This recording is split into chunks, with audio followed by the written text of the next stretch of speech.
मूरियां top पे तकरीबन 1.5 घंटा स्टे के बाद हम चल पड़े हैं अपनी अगली मंजिल की तरफ।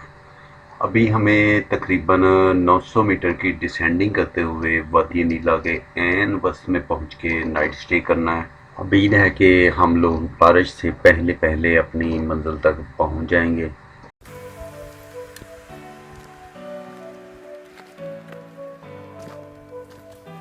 बड़े प्यार से डिसेंडिंग हो रही है। विशाली अब तो खुशी हो रही है क्योंकि सेटिंग इतनी टफ थी ना। वहाँ जा रहे हैं। वादी नीला की पहचान है इसके वसी और सरसब्ज मेडोज जो जानवरों की अफजाइश के लिए बेहतरीन पास्चर्स हैं।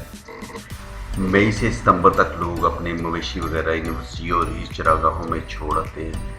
चूँकि ये वैली चारों तरफ से इंतहाई ऊंचे और मुश्किल तरीन पहाड़ों के दरमियान फैली हुई है, इसलिए जानवरों के मिसप्लेस होने का कोई अंदेशा नहीं।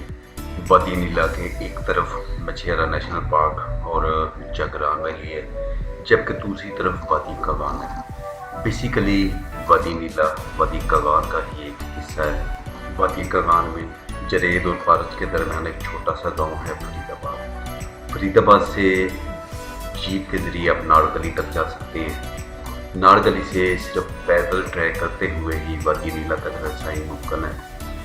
इसके अलावा वादी कागान से एक और रास्ता भी जाता है भूजा के जरिए, जहाँ से वादी नीला की नदी दरिया कुनहार में गिरती है, मगर वो काफ़ी मुश्किल रास्ता है। जबकि आज़ाद कश्मीर की तरफ से 4 रास्ते जाते हैं वादी नीला के लिए, जिनमें से मछेरा नेशनल पार्क की तरफ से मूसा गली सबसे आसान रास्ता है, जिसको ज़्यादातर लोग अपने मवेशी वगैरह ले जाने के लिए इस्तेमाल करते हैं। दूसरा रास्ता पुलडबर से है, जबकि तीसरा और सबसे मुश्किल तरीन रास्ता मुझे पास का है, जहाँ से हम लोग आज डिसेंडिंग कर रहे हैं।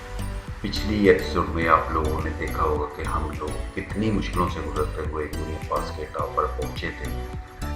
आज़ाद कश्मीर की तरफ से चौथा रास्ता है जागरान वैली की तरफ से नीला पास, जो तकरीबन 4300 मीटर की एलिवेशन पे है। And this is also not an easy pass. गर्मियों में इस रास्ते पे बकरवालों का ट्रैफिक जैम होता है। सदियों से बकरवाल वादी नीलम वादी कागान के अपर मेडोज तक रसाई के लिए, इवन के देसाई तक रसाई के लिए इस रूट को इस्तेमाल करते आए हैं। क्योंकि अगर बकरवाल दरिया नीलम या दरिया कनहार के साथ सफ़र करें तो उनके जानवरों को खुराक नहीं मिलती, इसलिए ये लोग वादियों के ऊपर से गुजरते हैं ताकि इन वादियों के खूबसूरत सरसब्ज़ोशुदा पाचस की बदौलत इनके जानवरों की फीडिंग भी होती रहे। सो वादी नीला बकरवालों की अल्टीमेट चॉइस है, क्योंकि देसाई तक रसाई के लिए ये बहुत शॉर्टकट देता है। नीला वैली से खुश आमदीद सुबह है। सीन कुछ यूँ है कि कल शाम को इधर बहुत शदीद किस्म की बारिश हुई है। टीम के सभी मेंबर्स तकरीबन बारिश से पहले पहले अपनी मंजिल तक पहुंच गए थे। सिर्फ 3 मेंबर्स, जिनमें रोहान, यासर और ताहिर साहब थे, ये लोग पीछे रह गए, जिनको लेने के लिए मुझे और गुलजमान को जाना पड़ा, और हम इनको लेके तकरीबन 9:30 बजे अपनी कैंप साइट में पहुंचे। इंतहाई थके हुए थे, खाना खाया और सो गए। प्रोग्राम तो हमारा वादी नीला को एक्सप्लोर करने का था, मगर चूँकि टीम मेंबर्स इंतहाई थके हुए हैं, इसलिए ज़्यादा कष्ट करने की किसी में भी हिम्मत नहीं है। वैसे भी किसी भी पास को क्रॉस करने के बाद लोगों को घर की याद ज़्यादा आने लगती है। सो फाइनल प्रोग्राम ये सेट हुआ है कि हम लोग यहाँ से 2 घंटे नीचे दरेगा के मुकाम पे रेस्ट करेंगे, एक अदद बकरा खरीदेंगे और उसका बारबेक्यू करके एंजॉय करेंगे, कुछ एनर्जी बहाल करेंगे। वैसे भी इन खूबसूरत पहाड़ों के दरमियान एक अदद पार्टी तो बनती है ना जनाब। गुलजमा इधर से वापस काटिया जाएगा पुलडबर के रास्ते, जबकि बाकी पोर्टर हमारे साथ कल नाड़गली से कागान पहुंचेंगे और उधर से बरासा गढ़ी हबीबुल्ला एक लंबा टर्न लेते हुए वापस काटेंगे।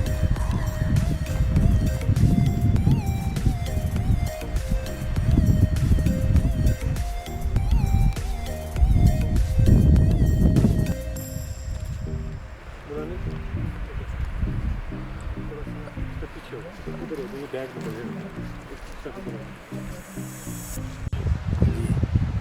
हम लोगों ने दियाली में लस्सी पी, बड़ी ज़बरदस्त लस्सी, बहुत अच्छी लस्सी बनाई। कौन सा इलाका है ये?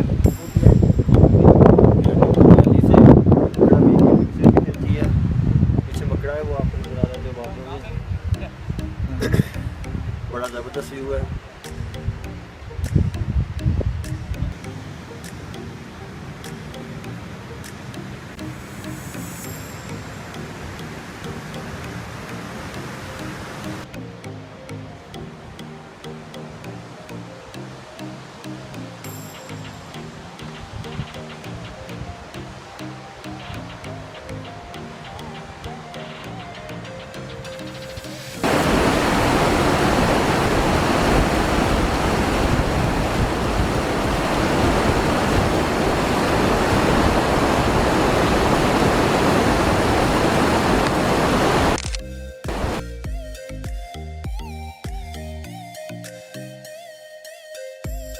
पे हम आज बैठे हैं, ये जगह इसका नाम है दरिगा।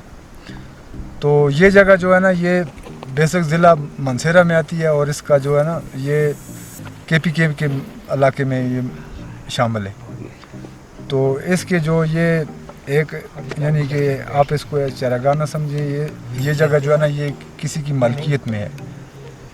इसके बेसिक में जो ये बुंजा से नीचे एक शुआल जगह का नाम है, इसके मालिक वहाँ पे रहते हैं।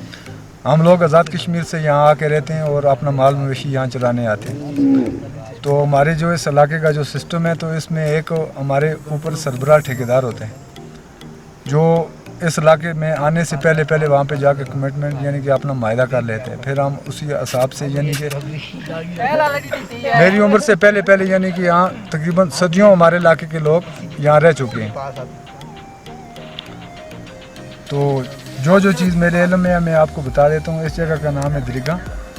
तो थोड़ा सा आप यहाँ से पीछे चल के आप इस जगह का नाम है, थोड़ा सा पीछे उस जगह का नाम है जिलाई। ठीक है। वहाँ से थोड़ा आप और पीछे चले जाएं तो वहाँ उस जगह का नाम है बिब्याली। ठीक है। बिब्याली से ऊपर एक खूबसूरत जगह है, वहाँ पे उसका नाम है नीला। ठीक है। नीले से आप थोड़ा सा आगे चल के वहाँ से आप चढ़ाई चढ़ के एक गली क्रॉस करेंगे, वहाँ से फिर आगे आज़ाद कश्मीर का इलाका शुरू हो जाएगा। ये जो ठेकेदार होता है इधर का, वो आपसे पैसे कितने लेता है 3 माह के लिए, एक बकरी के, एक दांत के? क्या सिस्टम क्या है उनका? तो उसका सिस्टम तरीकाकार ये होता है कि हम 50 रुपया फी बकरी देते हैं। कितनी देर के लिए? देर के लिए अगर सीज़न के हिसाब से होता है, अगर कोई अंदर रखना चाहे तो 4 महीने भी रख सकते हैं, 5 महीने भी रख सकते हैं, लेकिन सर्दी हो जाती है। ठीक है। तो यानी कि जो जिस वक्त बंदा इधर एंट्री करता है उस वक्त से वो पैसे लागू हो जाते हैं। ठीक है। तो गाय भैंस के 350 रुपये एक सीज़न के? एक सीज़न के यानी 3 माह के। ठीक हो गया। तो घोड़ा खच्चर के 500 रुपये। लो जी, ये ख्वाहिश पूरी हो गई जुल्फ़कार साहब आपकी, अल्हम्दुलिल्लाह जी। और आपकी खास तौर पे सर इस तो बगैर टुटे नहीं। हाँ, यखनी पी के तो इंशाल्लाह कल भी इत्थे लेटनी है लवांगे। सही है। परसों जावांगे। मैं सीरी पाए मैं खावांगा जी अभी। समारे शमारे गल गए थे। अच्छा चलो भाई जवानो, फड़ो लता, फड़ो खलोरे को। अरे हाँ तू ऊपर आजा ऊपर, टांगे पकड़। बिस्मिल्लाह।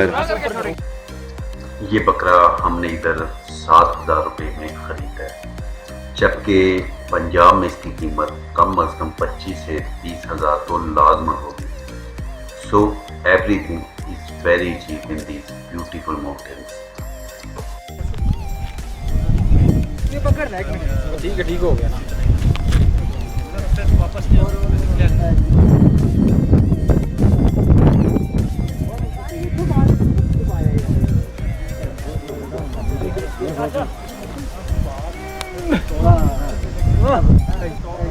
इस वक्त सर गोश्त को बारबेक्यू कर रहे हैं, तो आग जलाई हुई है मेक शिफ्ट, और बिल्कुल पर्सनल किस्म का हमने यहाँ पे टेम्परेरी किस्म के स्टैंड बनाए हुए हैं।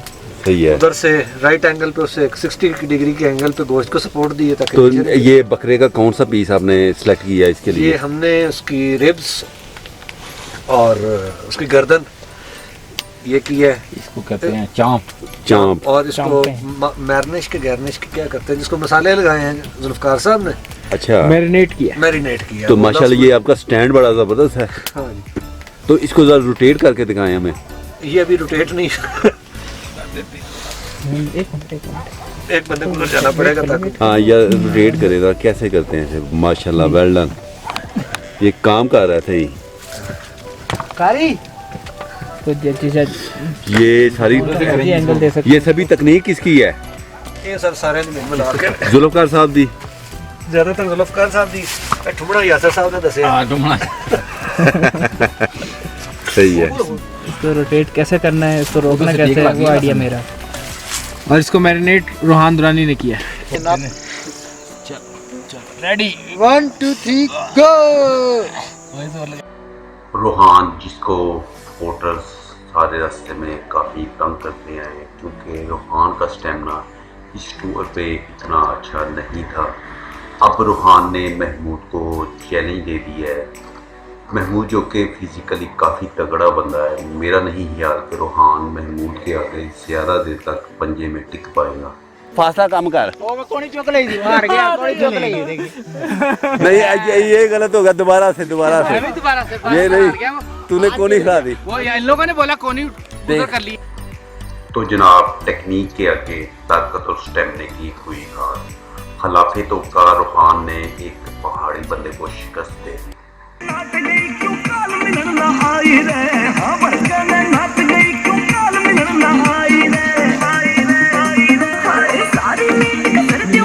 बड़ा जबरदस्त।